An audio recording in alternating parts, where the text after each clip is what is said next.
Hello and welcome to this episode of HBCU. I'm your host, Dee Brown CEO. Joining me on the show today is a father and daughter duo, both of which graduated from Howard University. Please help me welcome Omar and Nyla McGee to the show. Glad to have you all on the show today. Thank you. Thank you for having us. The pleasure's all mine. So I want to jump in, and Nyla, I'm going to start with you. I want to know, how did you select Howard University as your HBCU?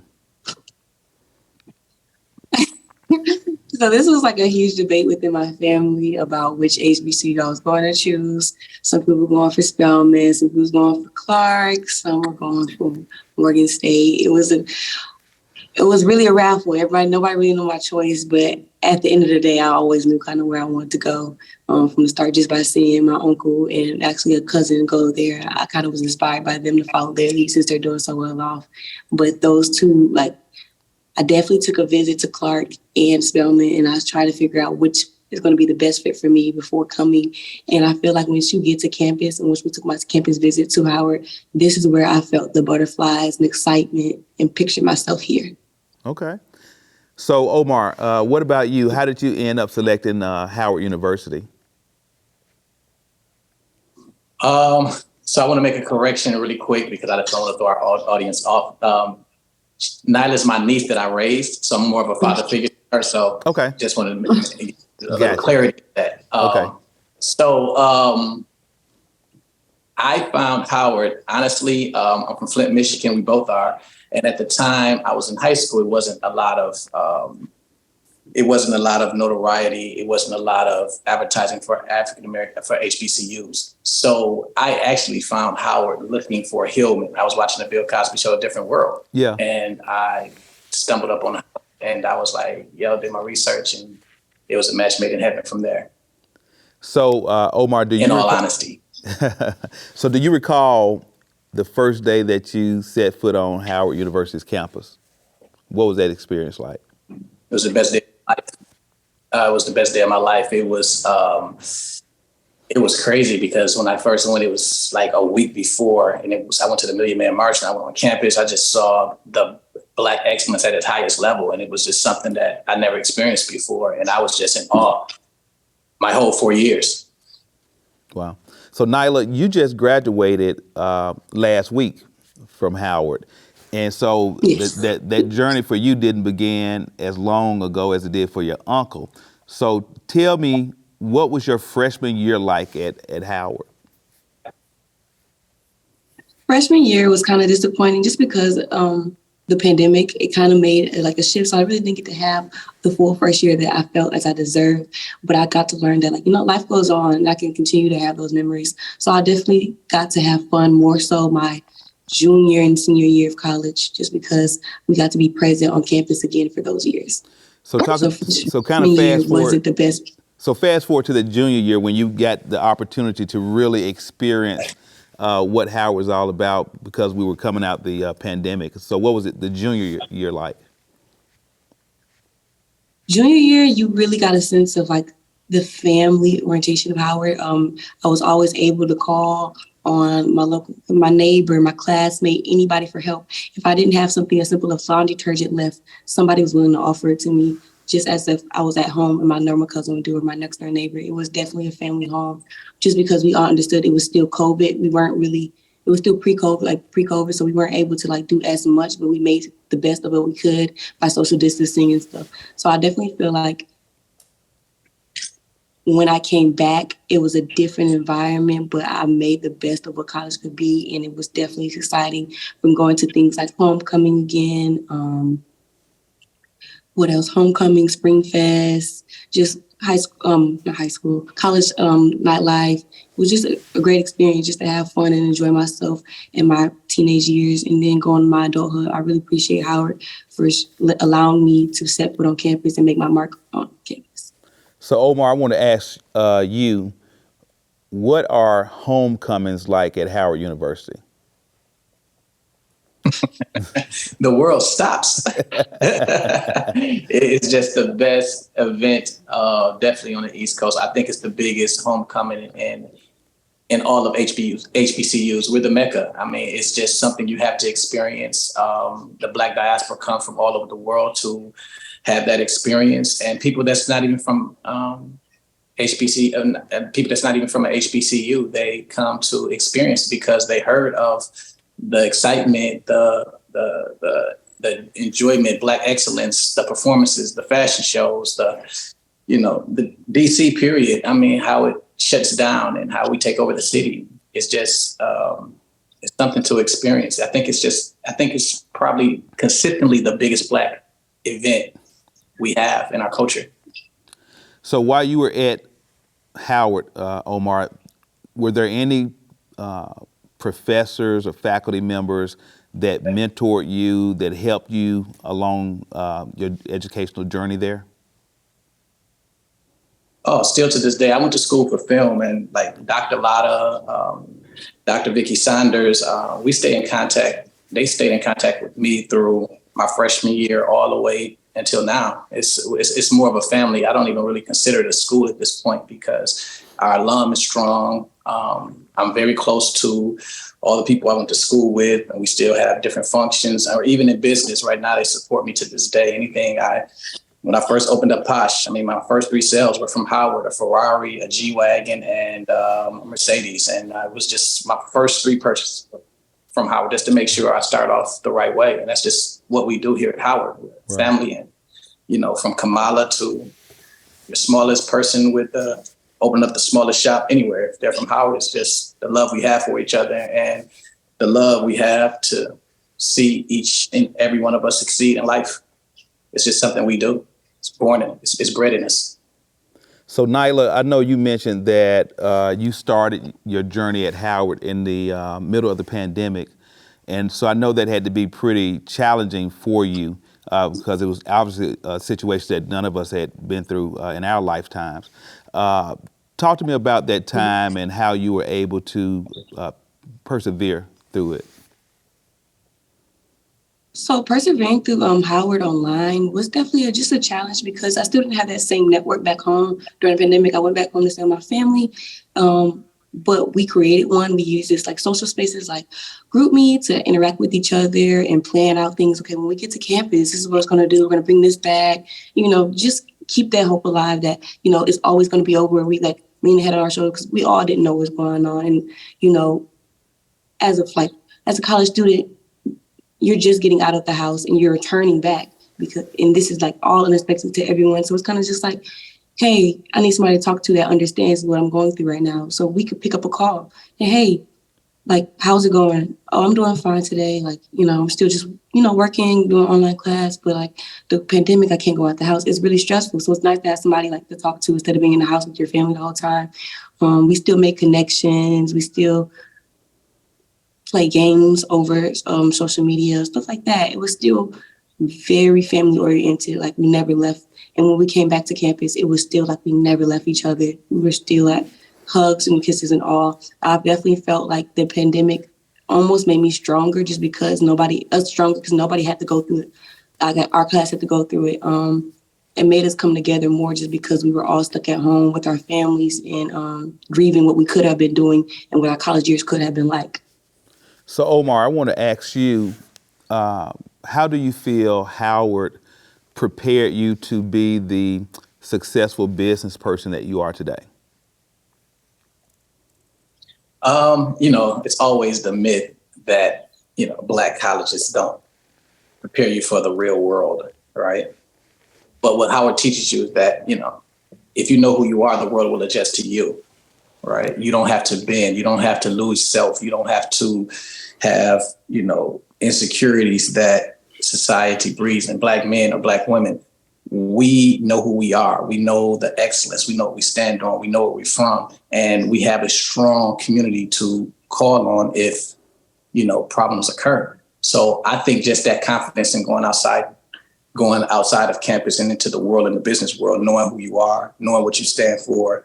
And also it prepared me being from the inner city, me being a kid that didn't have a lot of access, it polished me in so many different ways, just even enjoying visiting other rich families that, I probably would have never met in my lifetime, and just going to see what marriage is like in a rich family, and, different experiences. And we all came to Howard with different experiences, but we learned from each other and we became closer. And it's something that I cherish to this day. So Nyla, I know that you're just getting ready to begin your journey, next chapter in life. How do you feel that Howard has prepared you to take that next step? I feel like Howard has prepared me in many ways. Within every class, I can see how I learned something different that I can actually use towards my professional life, whether it's improving my presentation skills, my vocal skills, my vocabulary. I can actually go into my professor's office and tell him, like, okay, like, I know I did bad on this assignment. What do I need to work on? He would tell me, like, these things matter. Your vocabulary, your grammar, you spelled this wrong, or this spot is wrong, down to the T of what I need to be focusing on to get to where I need to be in life. And I feel like that was very instrumental to me graduating, and me graduating with honors, just because they help you focus on every little detail and remind yourself that you have to be better than everybody around you to win in this life. And I kind of always stuck with that. So I know one of the things that you're passionate about is advocating for others. Talk to me about that and why you're so passionate about advocating for others. I'm really passionate about advocating for others just because many reasons, actually.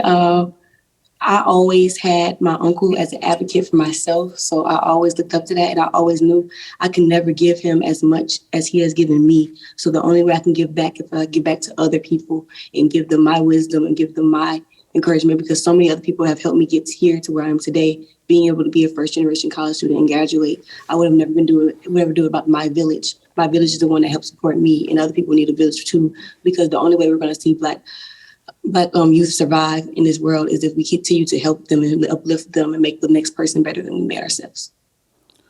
So Omar, talk to me about after you graduated from Howard, what was your professional journey like?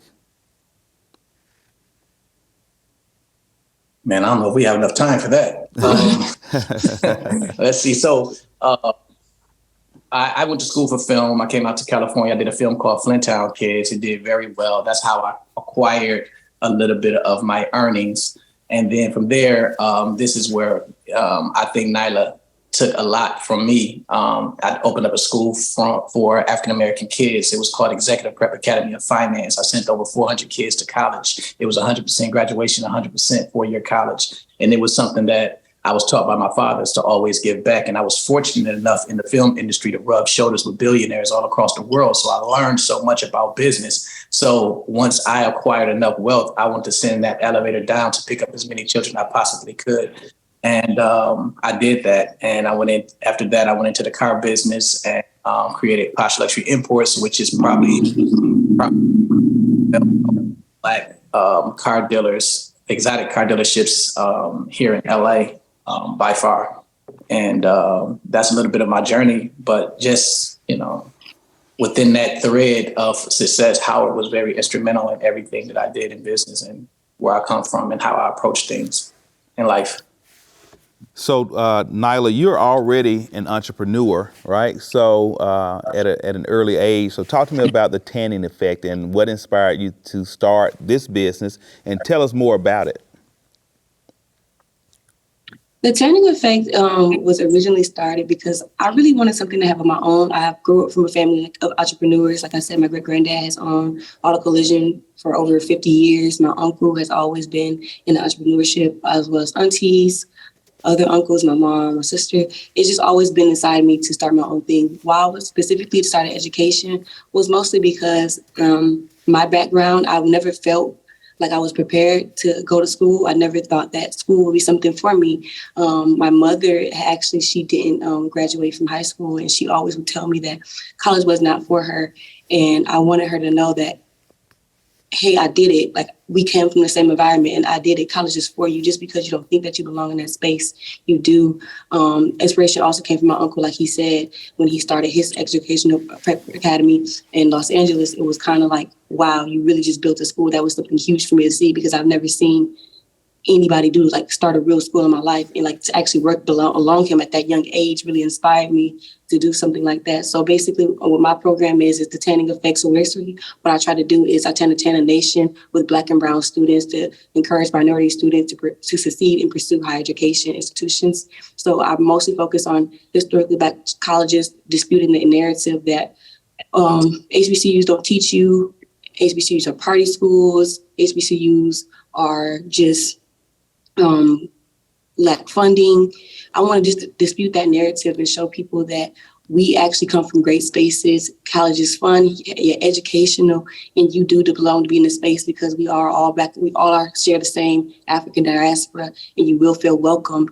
I speak to a lot of my friends whenever we have our webcasts, and they teach for children as well, and say they had the same fears that these high schoolers are having now. And they're saying they're scared. They've never been away from home. They struggled in school. I struggled in school. I made, I believe, magna cum laude, or when I first graduated college, and I just graduated summa cum laude in college. I exceeded my own expectations in college. So I'm extremely proud of myself.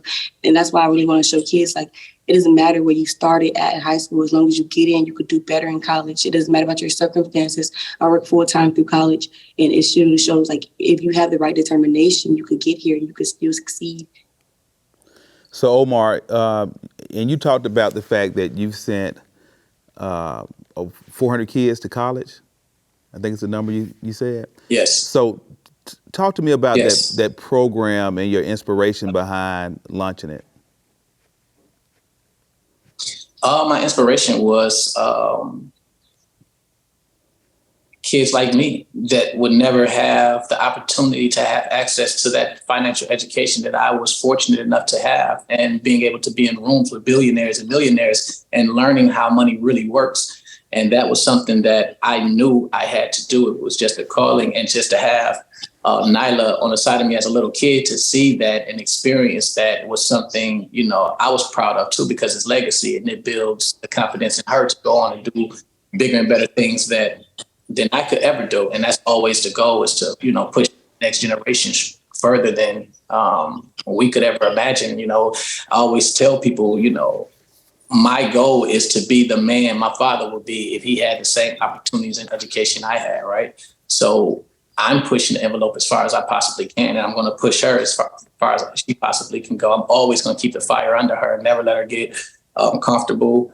Always make her feel uncomfortable, because I see the greatness in her, and I just want to make sure she reach her goal. And that's always my goal, and that's what I strive for.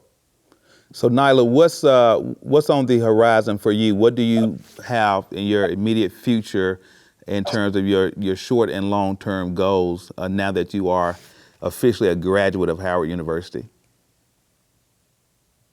So right now, what I'm working on, I'm studying for my GMAT exam so I can get in to take my MBA. I'm also looking for, I got a couple offers for jobs. I'm looking to hear back from one, but like such as AT&T and Amazon. But I want to get my managerial experience up. I plan to, after, in my long-term goals, I plan to own my own holding company. Basically, in the end game, like I said, I do have a lot of people in my family that have businesses, and I want to see their businesses carry on after they are gone. So I just want to make sure that our family legacy stays alive. Like, that's one thing I take pride in, is just seeing how I always had a place to go to when I'm home or when I'm in LA. I have a place to work or learn something, learn a new skill about a different occupation. So I always inspired by that. But keeping our family's legacy alive is one of my strongest commitments right now. Omar, I want to touch bases again on just the impact you've had on youth who you've been able to send to college. Are there any stories or individuals that you have helped along the way that have made an impact on your life? Yeah, I would love for you one day if you get a chance to come out here to LA and I can show you. The school was based on finance and it was about entrepreneurship, etiquette, how to eat at the table, understanding credit, how to put together a business plan, what's the difference between an LLC and a C Corp, sole proprietorship, all those things these kids were learning at a young age. And now a lot of the kids have their own businesses. They have everything from hair distribution lines, restaurants, check and credit card companies. They have processing companies. They're doing amazing out here. And all of these kids are from the inner cities, from Compton, Watts, South Central, and Inglewood. So I'm very proud of them. A lot of them have purchased cars from me. It's just really an amazing feeling to see one of your students come in and purchase something from you. And to this day, I have a separate phone for them. I still attend their graduations from college. Just anything that they're doing, anytime they're celebrated, I try my best to be there and walk them through whatever or help them any way I can. So talk to me about Posh. I know that you do luxury, high-end, exotic cars. Tell me a little bit about Posh and what inspired you to start this company. Well, my father was always into cars, and at an early age, I hated cars because he made me work on them. He had a collision shop, and then he went into sales, but he was selling like Buicks and Toyotas and things like that, and that wasn't my thing. And once I moved to California, and I saw the Rolls Royces, Lamborghinis, and the price points, and I was like, okay, now it makes sense, right? So I had all the answers to the test. I just had to take the test. My father taught me everything I needed to know in the car business, so it was just easy for me to come here and apply everything he taught me. And actually, I opened Posh during the pandemic. Right. And the little one right here, she was right next to me while I was starting it. So she went through the whole process from getting the building to going inside, cleaning up and ordering cars and all of it, because she didn't have another thing to do. So my goal is, we're not doing anything. We're going to learn business, right? We're going to learn how to start a business from head to toe. And she was right there with me from the school all the way to the car business all the way on into Howard. So that was my passion. I always say, kids are my purpose and cars are my passion. So talk to me about the type of vehicles that you carry and perhaps some of the, high profile transactions you've been involved in with a variety of celebrities. I deal with everything from your BMW all the way up to your supercars from Bugattis, right? I have everything from your Rolls Royce, Ferraris, anything you can imagine. From my clientele, we have Eamon Joseph from Howard University. Yandy, actually, I'm selling her a car right now from Love and Hip Hop. It's probably my second one selling her. Andrea Lofton, your vice president from Google Marketing. Dwayne Wade. I have a lot. I can go on for days. So my clientele is pretty exclusive, and it's okay. It's pretty cool.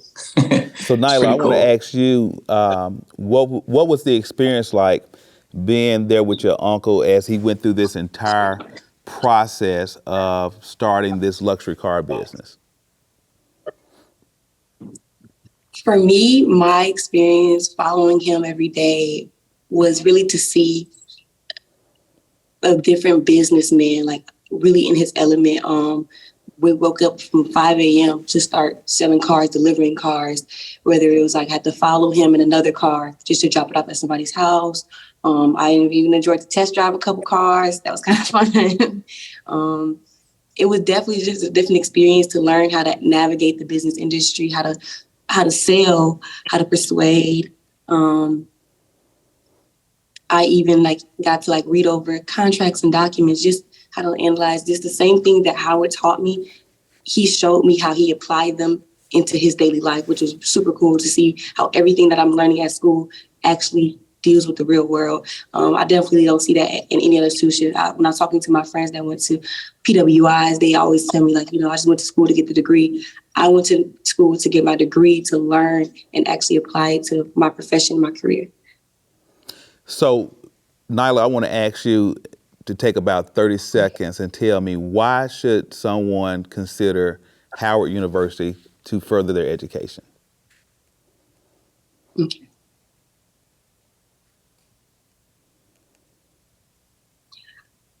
I truly believe that someone should choose Howard University to pursue their education, because you will go in one person and walk out a totally different person. You will walk out for the better. I have never heard a story of somebody coming to Howard and saying they lacked something in themselves.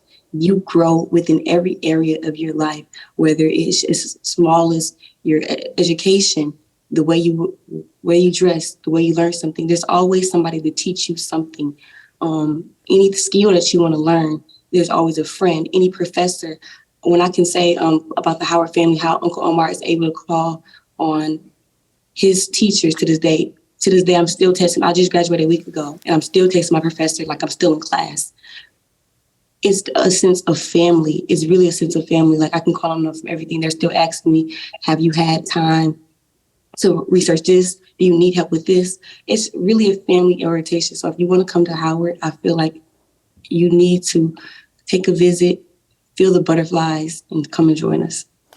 Nyla, what a great way to wrap up the show. Unfortunately, we're out of time, but I want to thank you so much for being on the program. Omar, the same to you. Thank you so much for taking time out your busy schedule to be here with us today. To our viewers, thank you for watching this episode of HBCU. I'm Dee Brown CEO, and remember, without you, there's no me.